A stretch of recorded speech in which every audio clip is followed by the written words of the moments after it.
Breitbart and a one-time congressional candidate, and really just a wide breadth of knowledge that encompasses everything. So really pleased to be able to start the program by turning it over to Alex, and then we'll hear from Joel, and then we'll have a lot of time for your questions.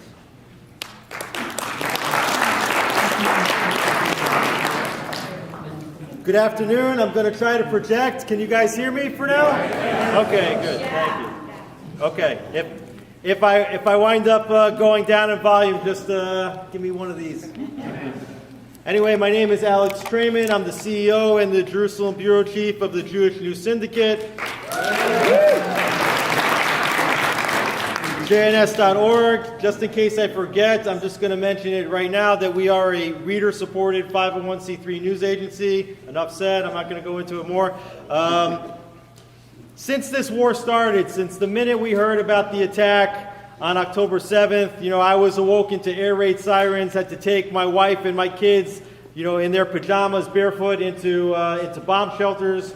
We learned about the horrific tragedy, and from the moment that happened, we've been working around the clock, an unbelievable effort to keep up with this ever-changing news cycle. But in addition to just publishing the news on our website, I knew that we had to take immediate action, and we launched an immediate campaign for mainstream media. And I've personally done about 70 interviews on mainstream media, including on CBS, Fox, Bloomberg, BBC, Newsmax, Scripps TV, I don't know, whatever. I can't even keep track.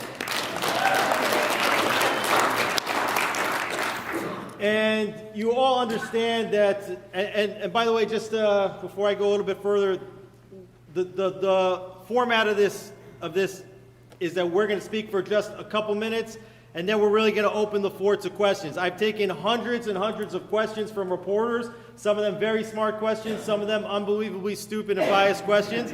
So I am very happy to take all of your questions on any topic, and we'll do that. I'm not going to give you now the update on the war, but I'll just give you one example. Everybody understands that the information war, the media war, is one of the key arenas, one of the key battlefields that's taking place in addition to the soldiers on the front lines.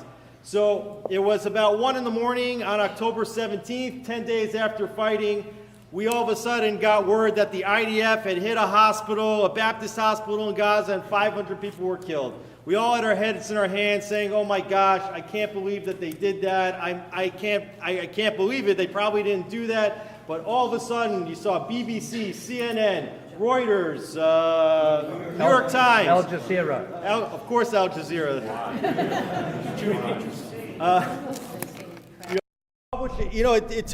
It took, even now, we're still counting the number of people that were dead from October 7th and the horrific massacre. But within seconds, of course, 500 people were killed.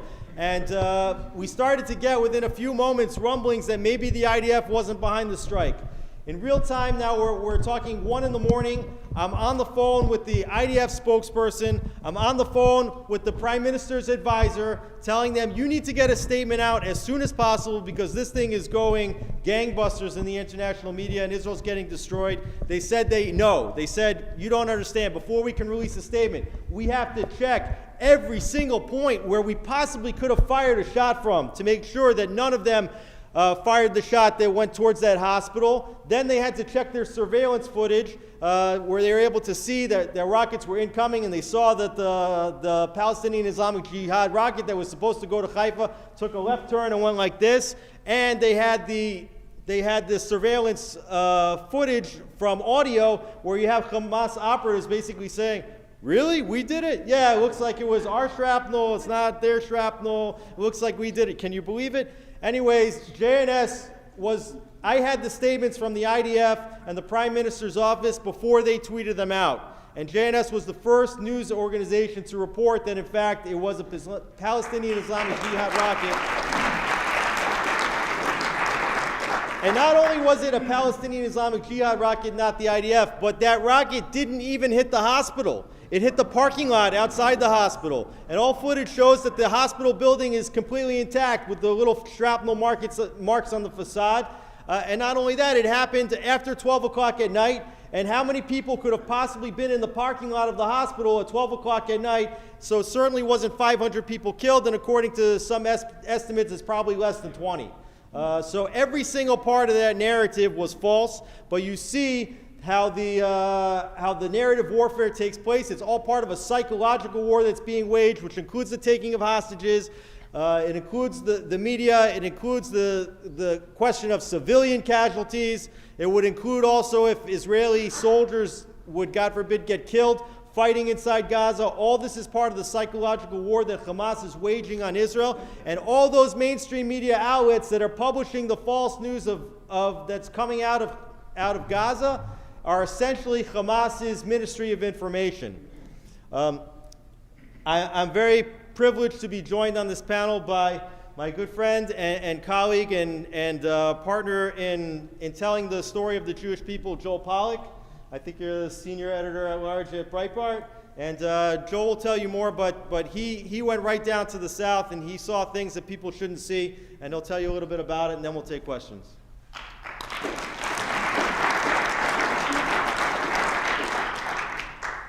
Thank you all for being here.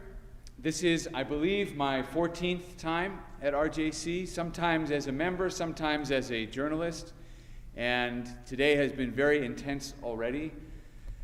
I learned about the attacks when I was in synagogue on Simchat Torah, or Shmini Atzeret, and I raced uphill to my home, and I've spent the last 3 weeks working on covering the story of the terror attacks in Israel and the response to those attacks. And a few days into this, I said to my wife, I have to go. I have to go to Israel. I can't do this from here.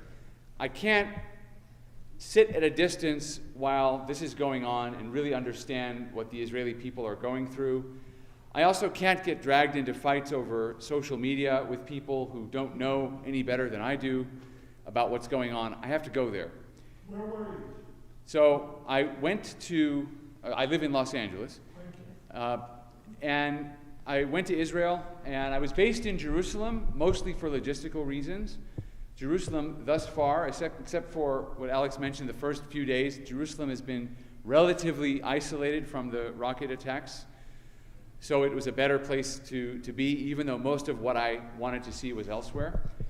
I just went. I didn't really have an agenda. I didn't know exactly what I was going to do, but I went. And it happened to be that as I was there, the Israeli government started taking journalists into the communities that were attacked on October 7th and started showing the international media the evidence of what happened.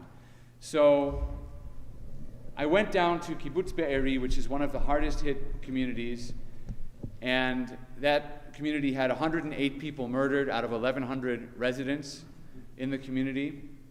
They took us there. Actually, we sat on the roadside for about an hour. This is a military convoy with a bus of journalists.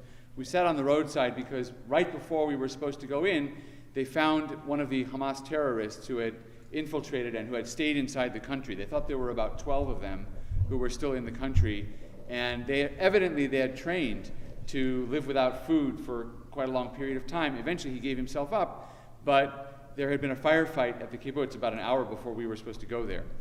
We went in and we saw everything you may have seen on social media, but in case you haven't, we saw the blood-stained homes, the bullet holes in kindergarten windows, the doors of bomb shelters blown up by grenades or rocket-propelled grenades.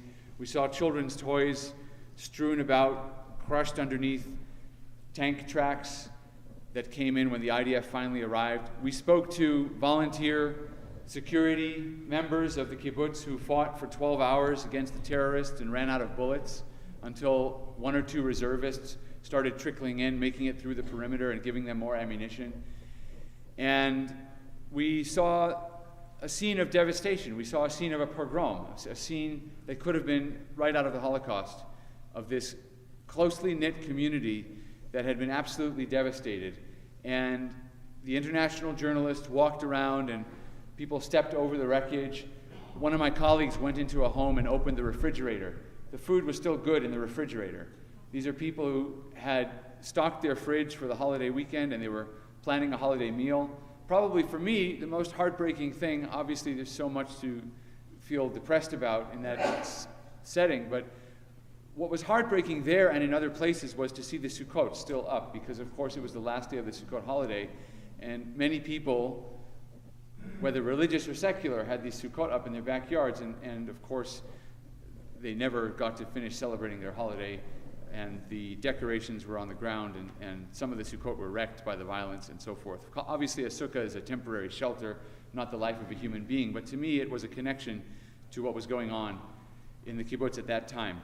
The next day, we were taken to a military base where they were identifying the dead bodies. And they showed us a huge lineup of refrigerated trucks. This particular base processed 768 dead people out of the 1,400 total. And they were still working when we were there. And they opened up 2 of the refrigerated trucks. We didn't see the actual bodies, but we saw the body bags inside. The smell is, despite the refrigeration, it's the smell of decaying bodies. It's unmistakable, and it was everywhere all at once. And we talked to the forensic dentists and forensic examiners who were trying to determine the causes of death. It was very difficult. Many of the bodies were mutilated. Many of them were burned. They told us that the thing they feared the most was opening the body bag to see what the cause of death was, because the lucky ones were just shot. The others were mutilated. Some were burned beyond recognition. Some took days to identify because all they had was bone fragments. Some had been tied up. Some had been raped. These were terrible things to witness. The other thing we saw was, you may have seen this on the news, we were taken into another IDF base and we were shown 43 minutes of raw footage of the Hamas attack. They have hours and hours and hours of footage. Some of it is from GoPro cameras that the terrorists wore to record what they were doing. Some of it is from dashboard cameras that were in cars. Some of it was from surveillance cameras, security cameras in some of these communities. And it was absolutely devastating. I'll get to questions in a second. For me, and I've written about this, so if you've read my articles about it, you're not hearing it for the first time, and I'm just giving you a warning. Some of what I'm going to describe is very disturbing. But for me, especially as a father of 3 kids, the hardest thing to watch was the surveillance camera from one of the kibbutzim. We weren't actually allowed to tell people which one because the family themselves hadn't been notified of what had happened in this particular house. But you see a father and 2 sons in their underwear waking up and frantically trying to escape the house. They run into the backyard. They go into a bomb shelter that's in the backyard, sort of a concrete shelter. These are set up all over the southern communities of Israel because sometimes there isn't enough time to get underground when there's a red alert for a rocket. They only have 15 to 30 seconds, so sometimes they just have to run into some place that's nearby. You see the father carry one son and the other runs behind them into the shelter, and then you see a heavily armed Palestinian terrorist lean over the fence and throw a grenade into the shelter. You then see the grenade explode. The father falls down, dead. And the 2 boys come out covered in blood. They go into the house, and they're crying, "Daddy, Daddy, Abba, Abba." And the one son, who appears to be not as badly injured as the other, says, "Why am I alive?"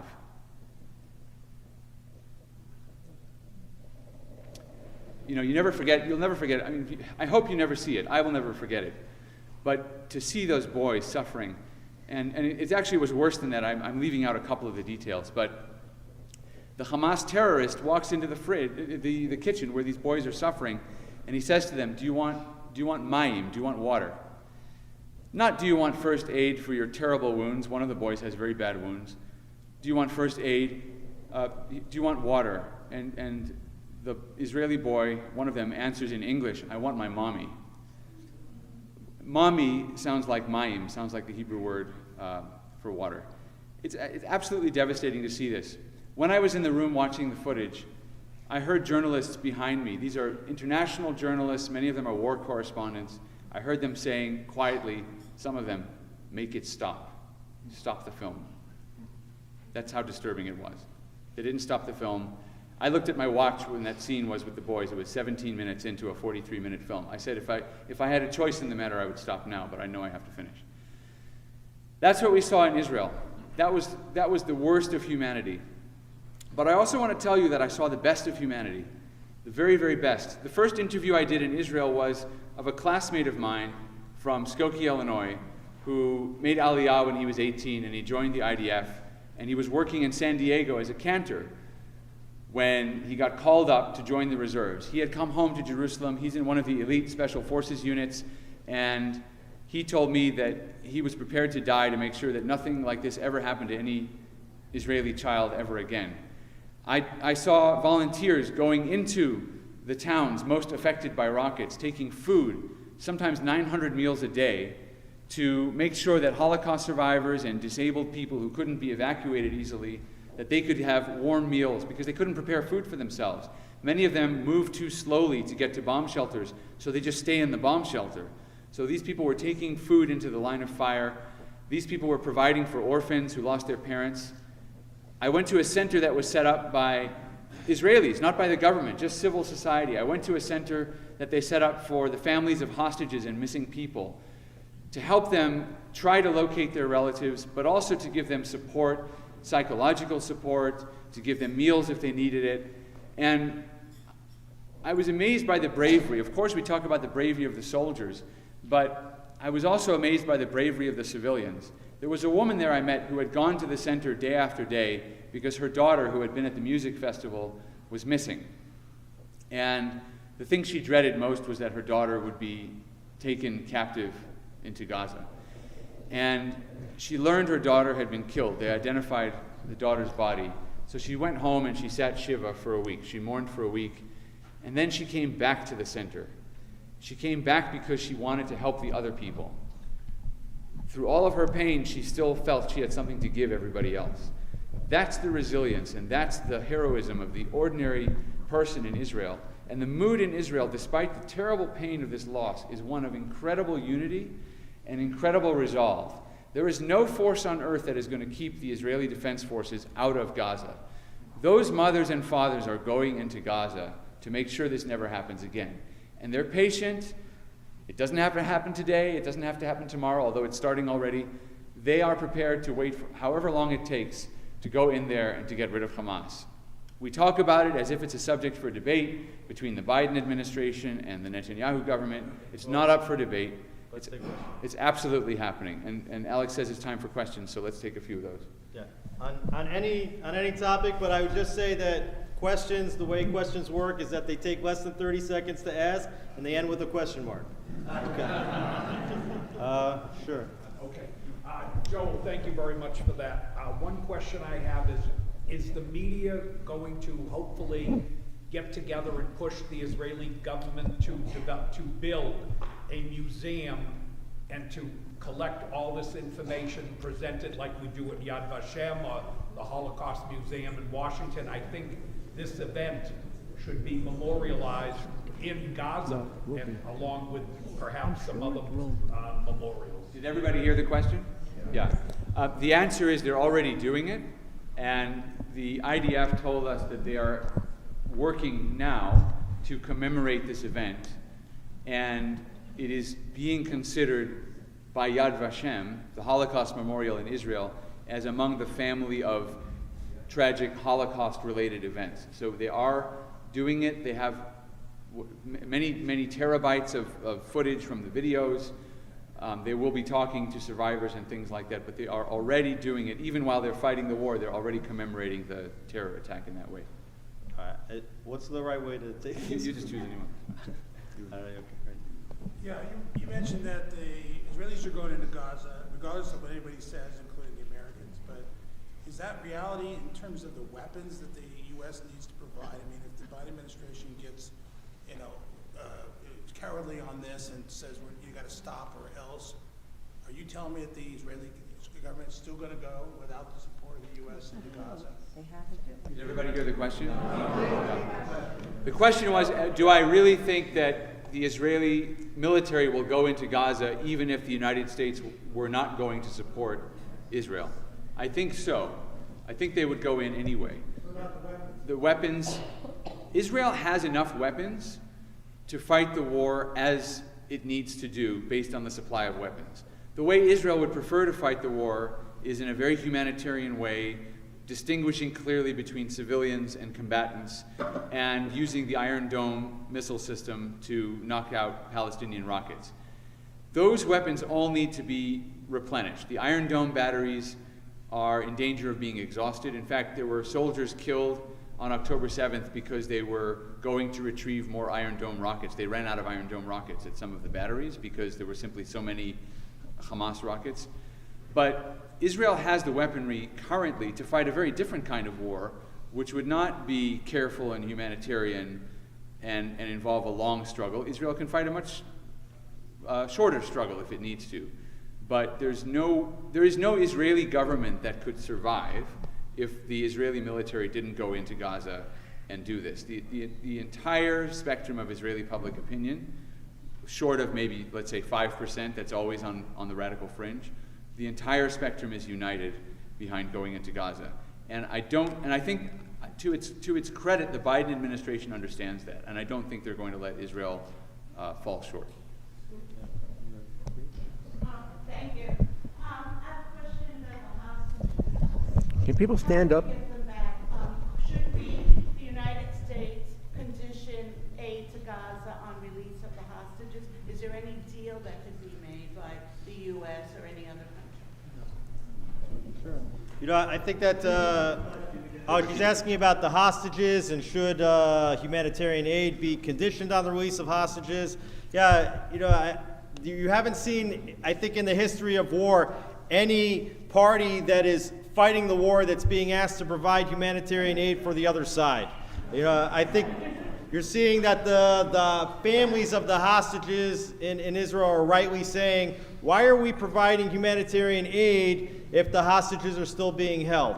You know, but of course, you saw over the last period, Joe Biden, Rishi Sunak, the Prime Minister of Great Britain, Olaf Scholz, the Chancellor of Germany, Emmanuel Macron, the President of France, Meloni, the Prime Minister of Italy, and the Prime Minister of Greece, and the Prime Minister of Romania, and others all coming to Israel. And I believe that part of Netanyahu's strategy is to try to get as the leaders of the free world together behind a strike. As Joel said, Israel is going to go in. Netanyahu said in all those speeches that it's going to be a long and difficult battle, and he wanted support for that. And if giving a little bit of humanitarian aid, and so far I believe there's been a few dozen trucks that have moved through the Rafah border, they're going to do it because they think that having the support of the international community is essential. Yeah, but if they're not starving, they're not going to give back the hostages. Well, they're starving them out, and also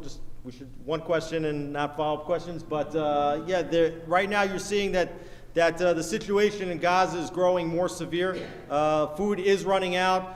Fuel is running out, which means that electricity is running out. We saw reports on Thursday that the entire communications and cell phone networks are down now in Gaza, and also the fuel makes a big impact on the ability of the Hamas to circulate air in the tunnels, which is a big deal too. But when it comes to the hostages, I do want to say that Israel will certainly try as hard as they can to get the hostages and to find them, and I do believe that they've been gathering intelligence, and they know where some of the hostages, if not all, or as many as possible, are located.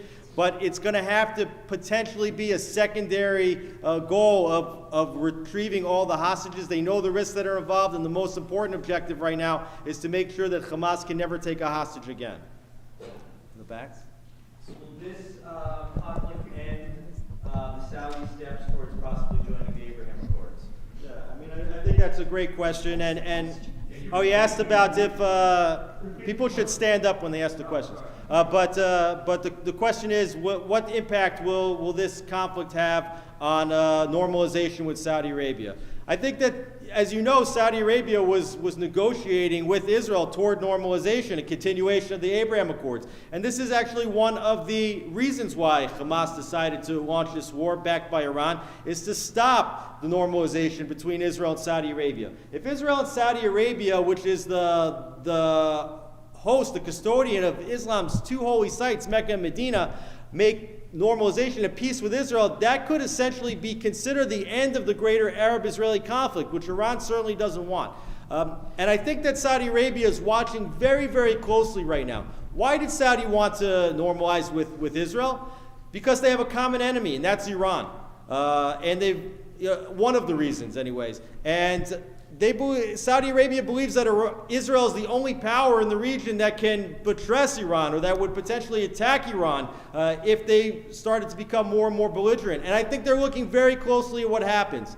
If Israel will defeat Hamas in a very conclusive way, to the point that everybody understands that Israel won this conflict and Hamas has lost, I think that means that the normalization with Saudi Arabia is going to move forward at a rapid pace. However, if Hamas somehow and Hezbollah and Iran are able to come out and even claim a victory, whether or not that is actually the case, I think Saudi Arabia is also going to be watching closely, and I think that would put a pause in the relations between Saudi Arabia and Israel, because if Israel cannot even beat Hamas, which is by all accounts one of Iran's smaller tentacles in the region, then what good are they to Saudi Arabia? So I think it's very important what happens here.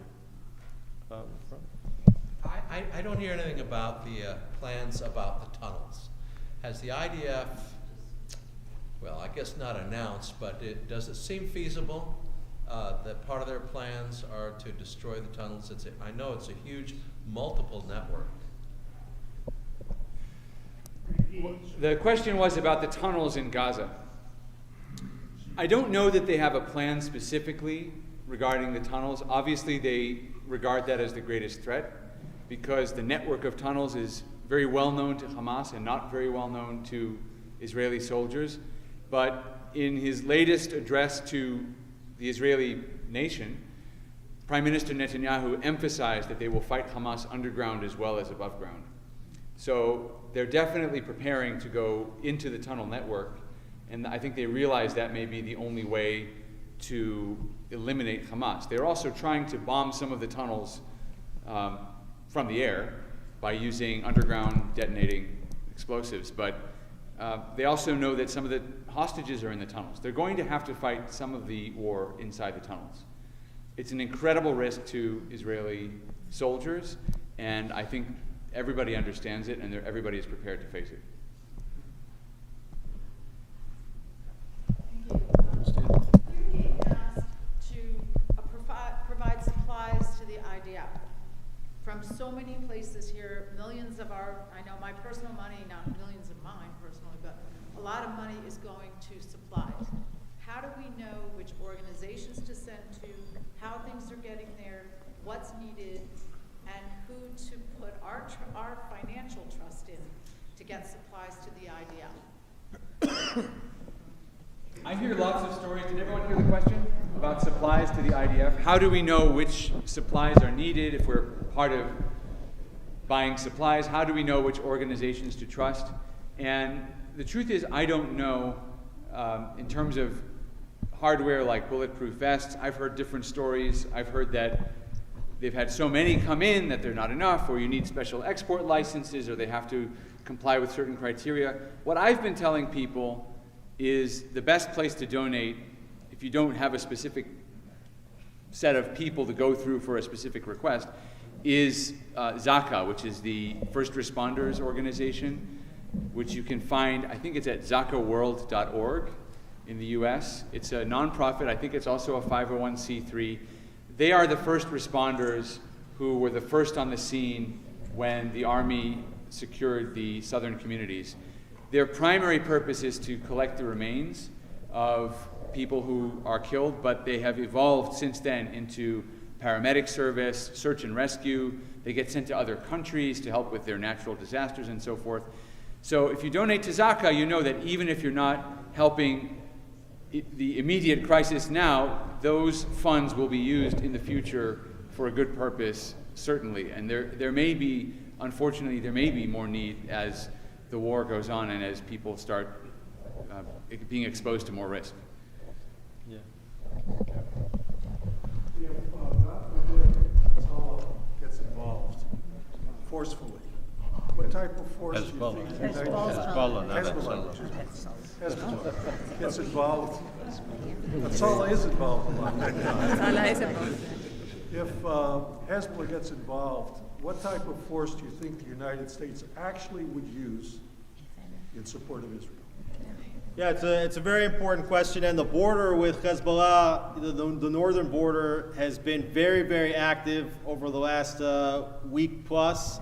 There's been many Hezbollah operatives killed by Israel. On the Lebanon side of the border, Hezbollah has fired many anti-tank guided missiles at Israeli positions. There's been drones that have been sent from Hezbollah into Israel, and even Hamas also has chapters in southern Lebanon, has also been trying to make this border turn into an active multi-front battle. By all accounts, the Hezbollah threat is much greater than the threat of Hamas.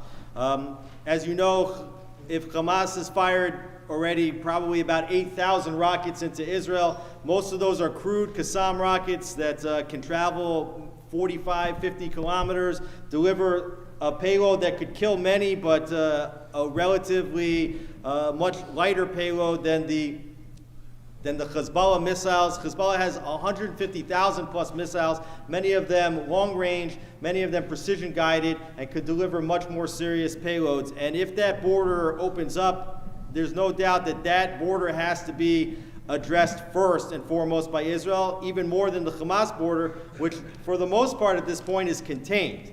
Israel certainly wants to take out Hamas completely, but in terms of protecting the home front, they can contain the border in the south, whereby Hamas can't do any more damage to the Israeli home front aside from the rockets that they're firing, which Israel shoots most of them out of the sky with the Iron Dome. And they'd have to go in and take care of Hezbollah because the amount of missiles that they have and the threat of those missiles is so great that they could not simply absorb them the way they're trying to absorb the Qassam rockets.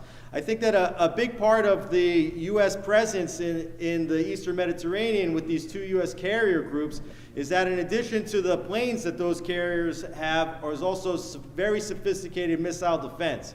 We saw already a week ago that Houthis in Yemen were firing long-range missiles at Israel from below Saudi Arabia toward Eilat. And the USS John Carney, which is not a carrier group, shot down most of these rockets. Actually, it's also some reports that the Saudis might have shot down some of those rockets as well. But these carrier groups that the United States has placed have very significant missile defense capabilities on them.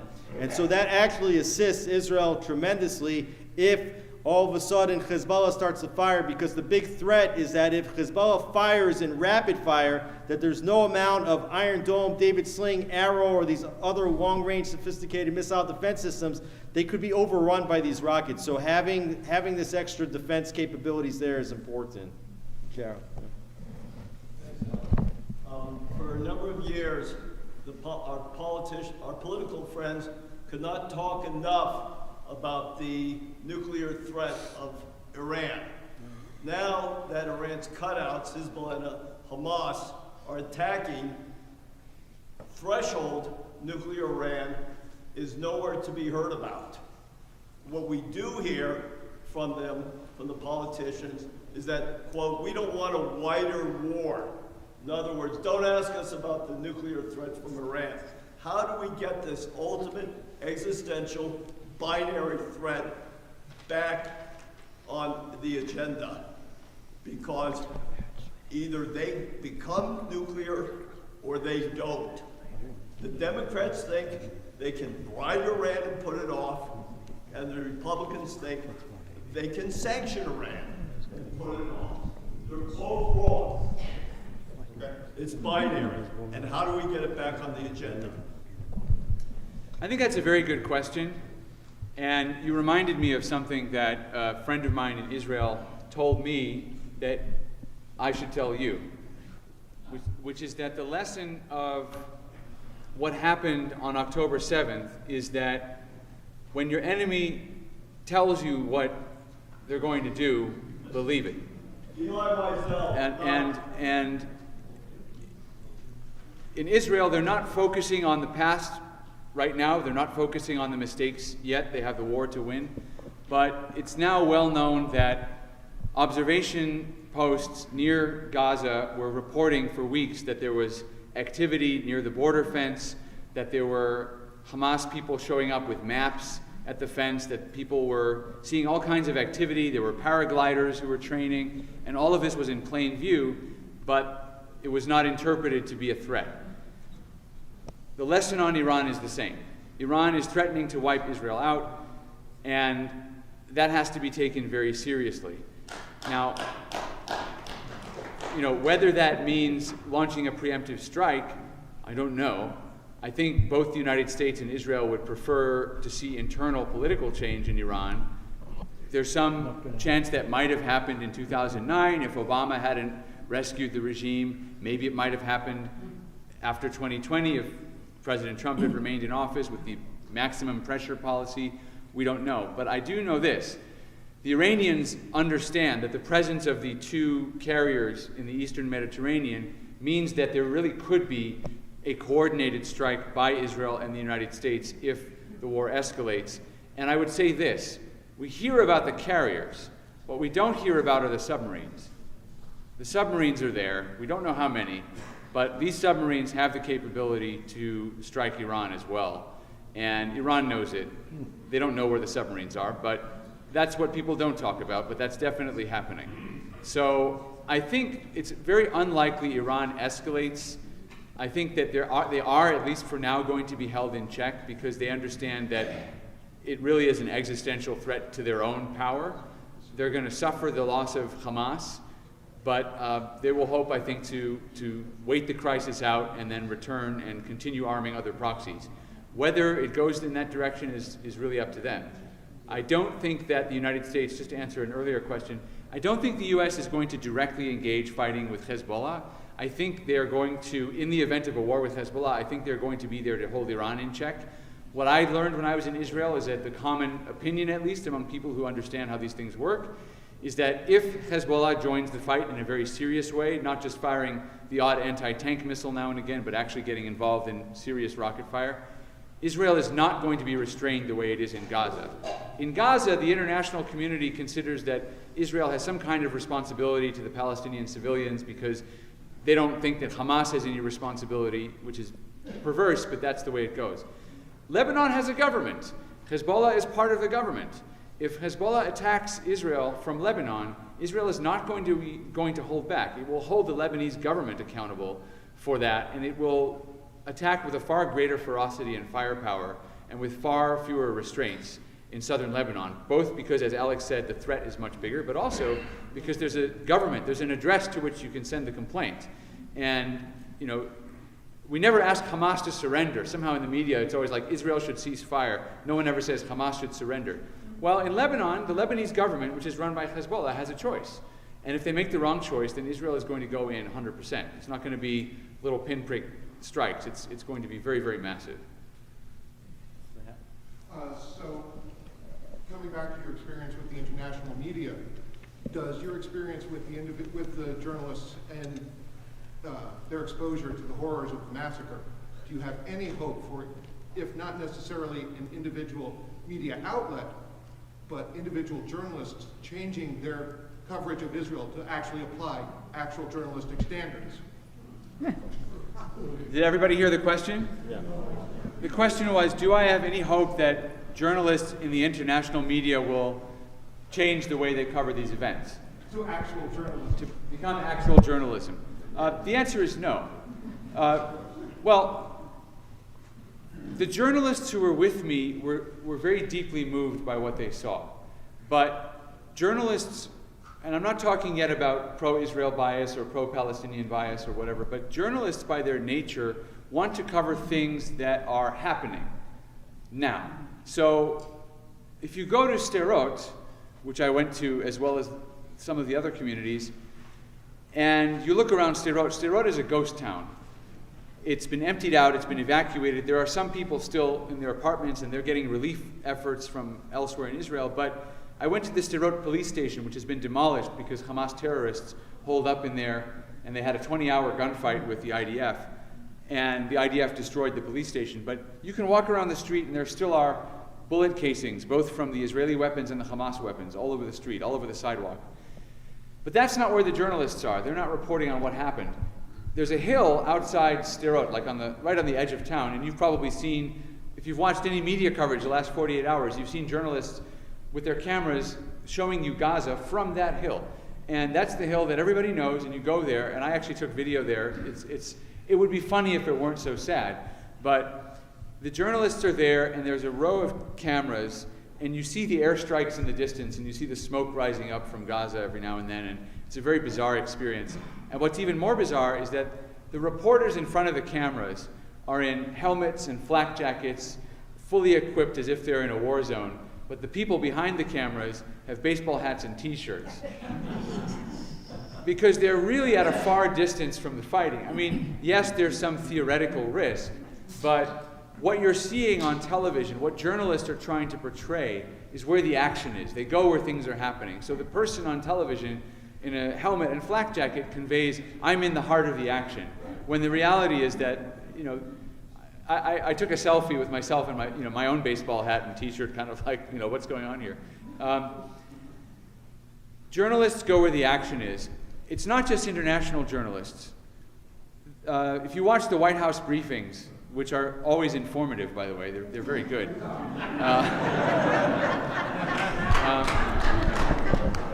If you watch the White House briefings, the most recent one, half the questions were about Palestinian civilians, okay? They want to know what's being done about Palestinian civilians. That's where the pressure is. And that's the issue. That's the issue because that's where the action is. The bombs are falling on Gaza, so that's what the journalists are concerned about. They're not concerned about any amount of suffering that the hostages might be undergoing because they can't report it. They can't get to the hostages. So Israel, in a sense, is at a disadvantage in this regard because Israel is a country that is comfortable for journalists to live in. They can still take off their flak jackets and their helmets and go home and have a, you know, kosher McDonald's before they go to bed. But this is the innate bias of journalism. They're going where the action is, where the sympathy is. And so the story right now is all about Palestinian civilians.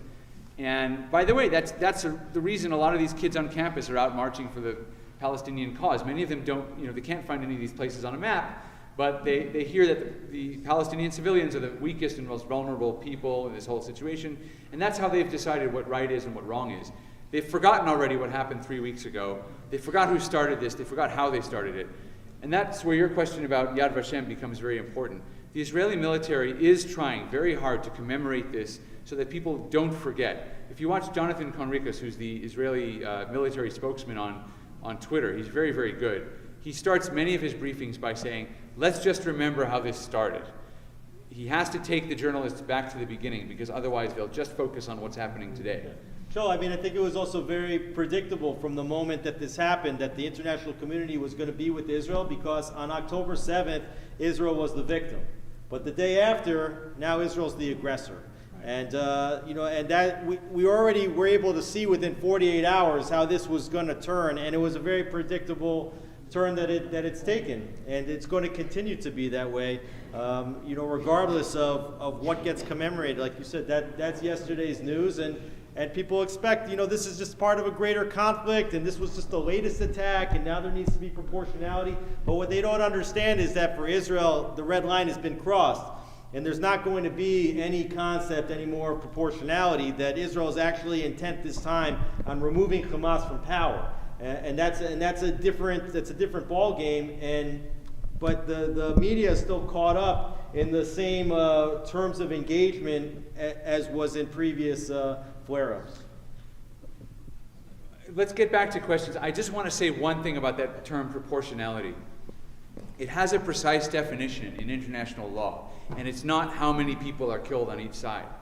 Proportionality measures whether a military response has a reasonable risk to civilians.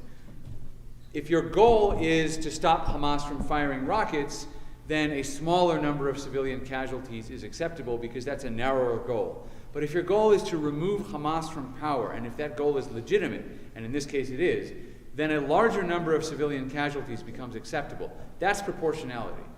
It measures the relationship to the military goal, not the numbers of dead on each side. So I wouldn't say that Israel is throwing proportionality out the window. It's just that the goal is so much bigger, and the world doesn't quite understand that yet, but the goal is a legitimate goal. It's bigger, and that means there is going to be greater risk to civilian casualties, and that is lawful, that is legal under international law.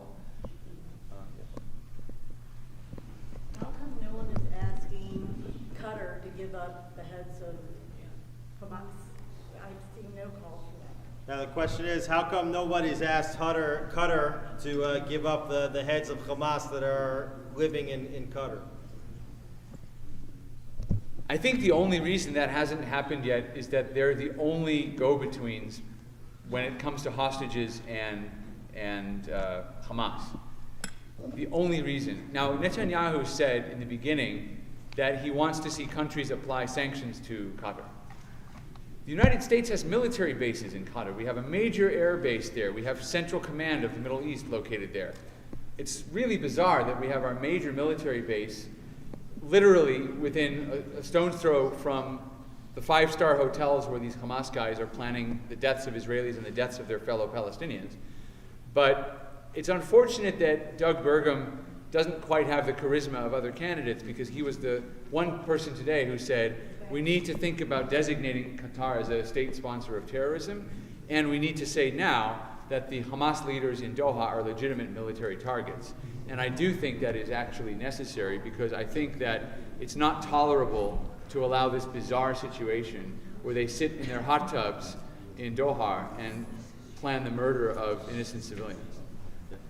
It's a two-part question. First part is, how reliable are the statistics that come out of the Palestinian Gaza Health Ministry, and how much of it is Pallywood meant for the cameras? The question was about statistics coming out of the Gaza Health Ministry about casualties, and how much is Pallywood? Pallywood referring to dramatized violence for the sake of international consumption. You know, if you've seen, there's one guy who's very famous on TikTok right now, or on social media. People call him the FAFO guy. Do you know what that means? Yeah, well. FAFO stands for fuck around and find out. And what happened was, in the early days of the war, he's a pro-Hamas social media guy, and he took a selfie video of himself live streaming as the attack was going on October 7th, and they were firing rockets from Gaza, and he was shouting, Allahu Akbar, this is great. And then a few days later, he posted a video of himself crying during the bomb strikes, the airstrikes, and saying, oh, this is terrible, Israel's doing this terrible thing. So it became a kind of meme among pro-Israel bloggers on social media to put the first video next to the second one, as if to say how it started, how it's going. But there was another video that was produced where you see this young man in a hospital bed, and he's suffering and he's writhing in pain, and then you realize it's the same guy. He basically is the same actor from these other videos. That's Pallywood. That's basically these ridiculous depictions of suffering. That's not to say there aren't people who are suffering, but oftentimes the suffering that's portrayed to the world is dramatized. How reliable are the health statistics? Look at the look at the hospital incident. I don't think we have to go into it more than that. The statistics at the hospital, right, they said, as Alex said, 500 dead, they decided within a few minutes. I will say this, though. What the journalists in the White House brought up when they questioned John Kirby about this, Kirby said you can't trust death statistics from the Gaza Health Ministry. It's a Hamas agency. They said, yes, but the State Department itself has used these statistics in the past, and they have turned out to be reliable. Usually when Hamas or the health ministry says 1,000 people died, by the end of the war they added up and 1,000 people died. But the key part they're missing, and what they leave out, is what percentage of the deaths are combatants? What percentage of the deaths are Hamas members? If you remember, when the U.S. Embassy opened in Jerusalem in 2018, Hamas engineered some riots near the Gaza border, and 60-some-odd Palestinians were killed.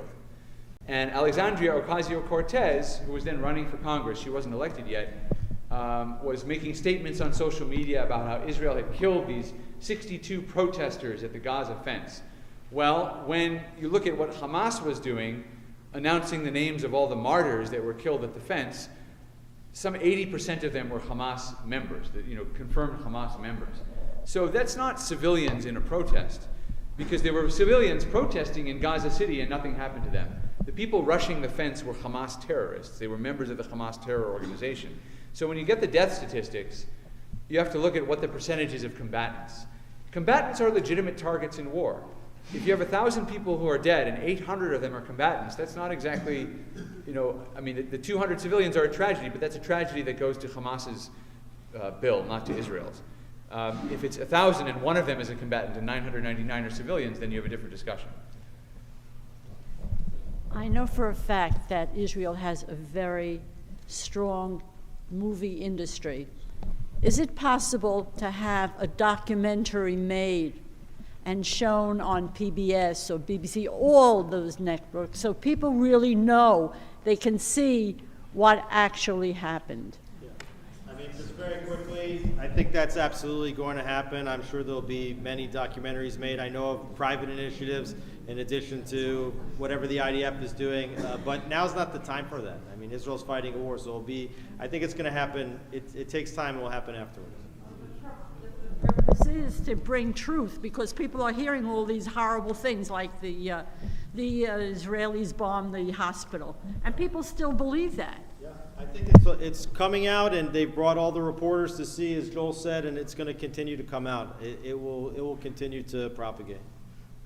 Yeah, I was wondering. I think all of us are just stunned by the amount of anti-Semitism that seems to be like a volcano coming from the universities. And I'm wondering, did the Israeli government anticipate this level of virulent Nazi-like anti-Semitism from these students who are going to be the leaders of our industries and our politics in just a few years? These are the best colleges in the country. And did they anticipate it? And now that they see it, is there anything in the works to counter this, I think, great danger coming?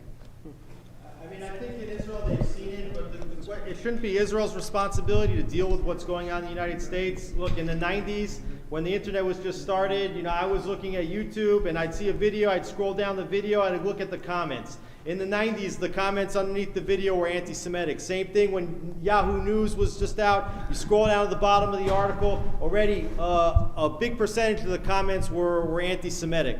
I was on U.S. college campuses in 2002, 2003. I was the lead recruiter for the Jewish Agency's long-term programs in Israel, 2-month, year-long volunteer programs. Okay, and I was at all the conferences by Hillel, by Israel on Campus Coalition, and this was the beginning of the phenomenon of the Israel Apartheid Week and the beginning of the intimidation on the college campuses. And these organizations said, don't tackle it head on, sidestep it, do positive programming about Israel on the other side, and let's just hope that somehow or another that this phenomenon doesn't get worse. Okay, that was 25 years ago. Okay, so can I just address? I want to just address that, your question. There are two answers. One is, you're starting to see donors pull out of these institutions. You've seen an Israeli billionaire pull out of the board of Harvard's Kennedy School. The Wexner Foundation pulled its money from Harvard. Donors are abandoning Penn. These universities have enough money to go on without these extra donations. But these donors who are deciding enough is enough are looking for other places to invest. And I don't know all of the colleges that are stepping forward. I do know for a fact that Hillsdale, the conservative college, is stepping forward and making a very serious effort to expand its connections to the Jewish community. And there is going to be an effort there to try to partner with some of these donors who are disillusioned with traditional liberal arts universities. The other thing I'd say is this. I read the Students for Justice in Palestine talking points when they had all those campus rallies. And one of the things they said was, we are excited and thrilled about this attack on Israel, the Zionist entity or whatever they call it, because we saw them running away. The images of the young people running away at the festival, the music festival, that was the image that they kept in their minds. They didn't want to look at the wounded, they didn't want to look at the blood, the dead. They didn't want to look at that. They wanted to look at the running away. In their minds, the attack was wonderful because they think that this is the beginning of the end for Israel, that all these Jews in Israel basically are going to go back to where they came from, and then they can, quote unquote, free Palestine. That's what they think. That's why the Iranian leader, Khamenei, tweeted that particular video. Of course they're wrong in that, as was said earlier by Norm Coleman, Israelis are flocking to the country. Reservists are coming to Israel. Volunteers are going to Israel. People are asking, like you said earlier, about how can we help? How can we raise money? Within Israel, people are driving into the war zone with food and clothing and supplies. But here's the thing. If your message is, we want the Jews to run away from Israel so we can free Palestine, the worst way to convince Israeli Jews to leave Israel is to make life in New York and London and Los Angeles impossible for Jews. What they have done with this wave of anti-Semitism is they've shown Israelis, actually there is nowhere else to go. Israelis are looking at it with a sense of shock because, and by the way, it's headline news in Israel. They're not ignoring the campuses. This is a very serious issue in Israel. But it also is a wake-up call that there's nowhere else to go. And that is reinforcing Israelis' commitment to dig in and to stand their ground and to fight, because there's no alternative. So these pro-Palestinian kids who think they're so great because they can scare some university administrators into issuing wishy-washy statements, they've achieved the opposite of their objective. They've made sure that Israel is going to fight. And they're watching this and they're saying, look at the future outside of Israel. It's not good. We are staying here. This is it. And we're prepared to go down fighting. The choice they're facing is we can be murdered in our homes or we can die fighting. And that's the choice they've made.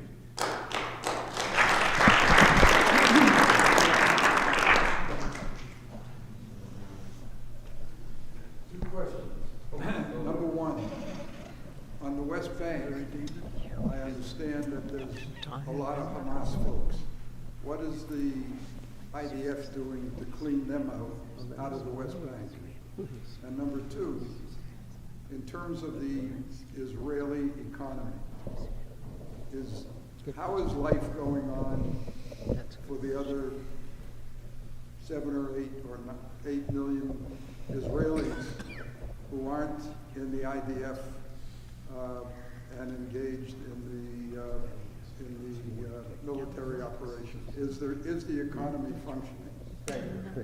Two things. First of all, this West Bank is a construct that was made up by the Jordanians, and in Israel we refer to it as Judea and Samaria. These are the biblical provinces of Israel, and yes, as you correctly mentioned, Hamas is very active there. There are Palestinian Islamic Jihad cells there. There are all these cells that actually affiliate with Fatah that have been very active. We saw the IDF for the first time hit a mosque in Jenin with an F-16. You don't really see that because there was a terror cell inside the mosque that was planning attacks. There have literally been close to 1,000 arrests made inside Judea and Samaria over the last 2.5 weeks or so. And there's definitely the major threat that not only could we see this arena in the south with Gaza and Hamas, not only could we see this arena in the north open up with Hezbollah, but that inside the Israeli population centers in Judea and Samaria, that we could start to see a return to intifada-style violence like we have seen an increase over the last 2 years, and not only in Judea and Samaria, but also in the mixed Arab-Israeli cities, including Jerusalem, where I live, where there's 250,000 Arabs living directly adjacent to the Jewish communities, and also in the mixed cities of Ramah, Lod, Akko, and Haifa, and others, where we saw just 2 years ago that violent riots started. So depending on how this thing moves and how the organizations feel they need to respond, it could be that Israel's not just fighting multi-front on its borders, but also inside the population centers. We've gone almost an hour. Let's say 3 more questions. Does that sound all right? Hi. Thank you both for your time. So one of the points that keeps floating around is that 50% of the Palestinians are children, and this is a way to paint them in a more vulnerable light and gain sympathy for them. How do we respond to this? The question was about Palestinian children. One of the talking points is that half of the Palestinian population is children. I'm going to answer that by telling you a story. I spoke to an IDF soldier who told me that he has a sister in the United States who's very much on the left. And she put up a Palestinian flag on her Instagram during the whole thing. Okay. And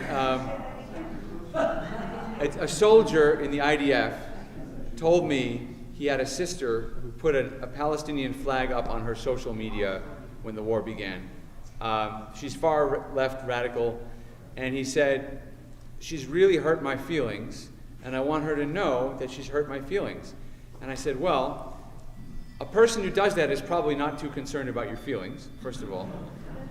Secondly, she is your sister, so you can't really sever that relationship. One day you'll... Hold on.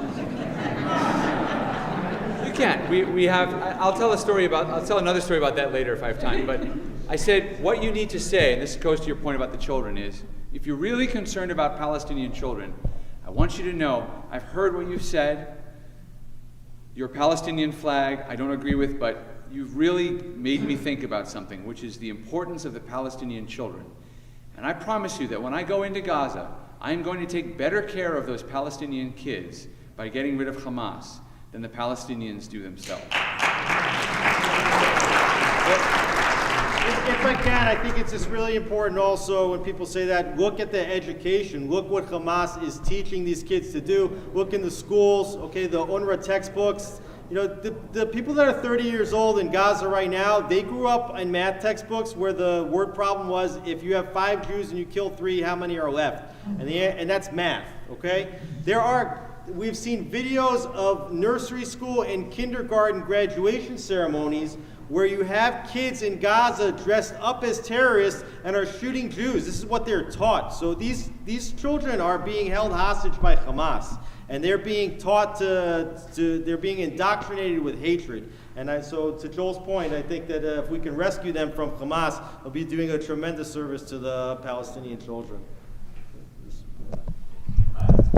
Israel has said they don't have any intention of reoccupying Gaza, but when this is all said and done and Hamas is defeated, what other options will they have? I think you're totally right. I don't think it makes a lot of sense right now for Israel to be saying, yes, we're going to be occupying Gaza after this is over. I think they've been very coy with what their plans are, but they've also said that the IDF is going to be in the Gaza Strip for a very long time. And the argument can always be made that the more Israeli control there is over any territory, the better that the Palestinians live in terms of quality of life and safety and security. Where Israel pulled out from the Gaza Strip in 2005, the military is not there, there's no civilian control.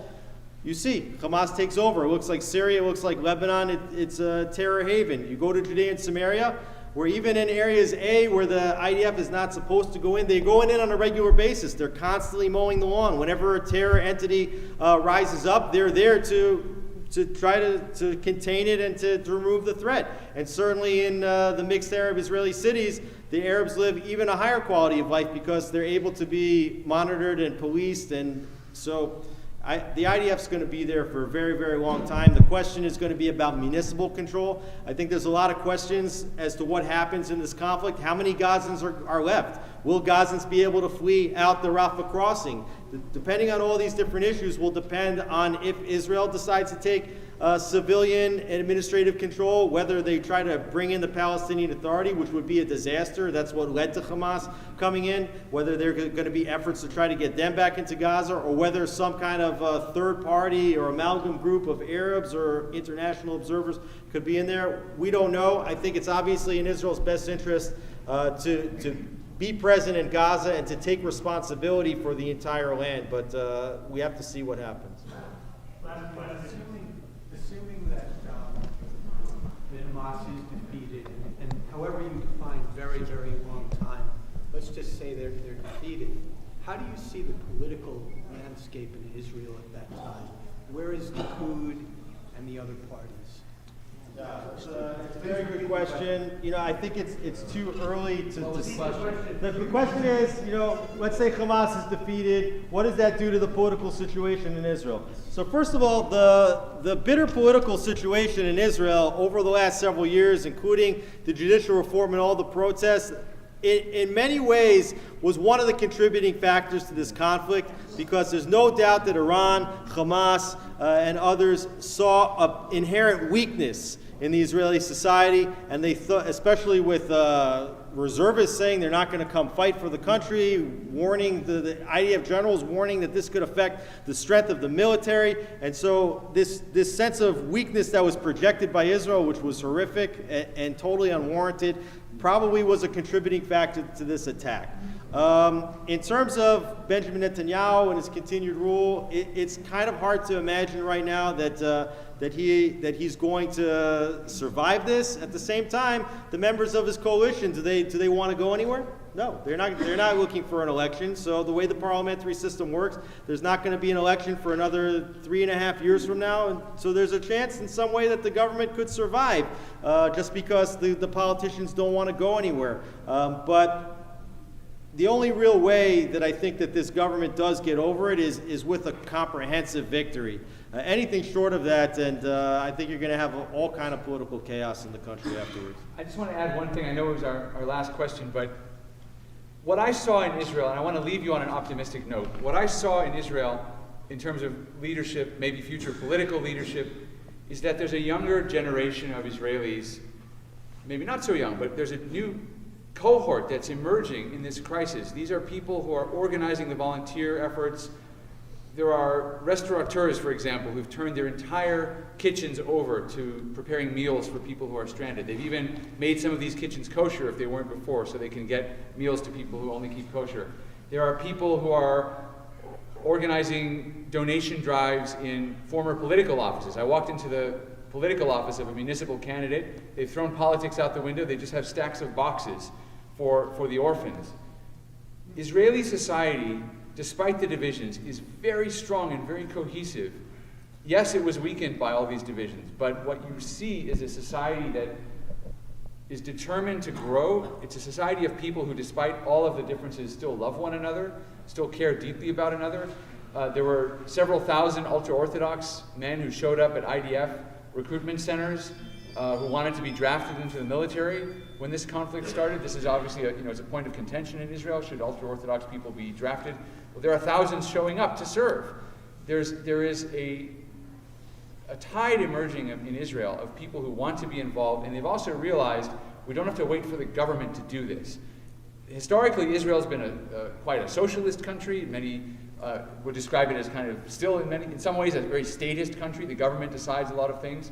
There's been this realization that civil society, that people outside government have incredible power and don't need to wait to be told to do something. So there is this kind of resurgence and revival, and no matter what the political parties are in future, I think it's something that we can all be very optimistic about. And I don't want anyone to leave feeling pessimistic about the future of Israel. I know the news is often bad and the arguments are terrible and the media bias is really irritating, but I tell people, do something positive. Follow JNS. JNS has the best news coverage of Israel. It's got the best opinion.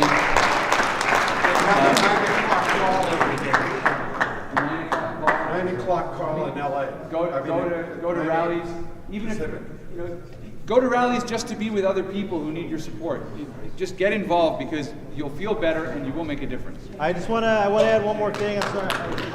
I just want to say, look, there's a lot of conceptions that led to this moment that are being shattered by what happened. You know, the idea of whether or not Israel had deterrence, by the idea of being able to kick the can down the road until the next time and put that jihad genie back in the bottle for a small period. A lot of the military concepts, a lot of the political concepts are going to be reevaluated in the months ahead, and the entire political system also, I think, is going to be reevaluated in the months ahead. I think that this war, while it's a horrific tragedy, also provides significant opportunities, not just for the Israeli social fabric and the political fabric and the military fabric, but also to change the game in the entire Middle East. If Israel will come out of this on top, and I think there's an amazing opportunity to take out Hamas, I think there's potentially an amazing opportunity to take out Hezbollah. I actually think that there's a possibility here that you may see, because you cannot determine how a war goes. A war is chaotic and things might develop that people don't want to happen, but you'll see as things move, there might be a possibility to take out the nuclear infrastructure of Iran. I wouldn't rule it out as a possibility. And I think what Joel says is that Israel is strong and will be stronger in the future. Thank you.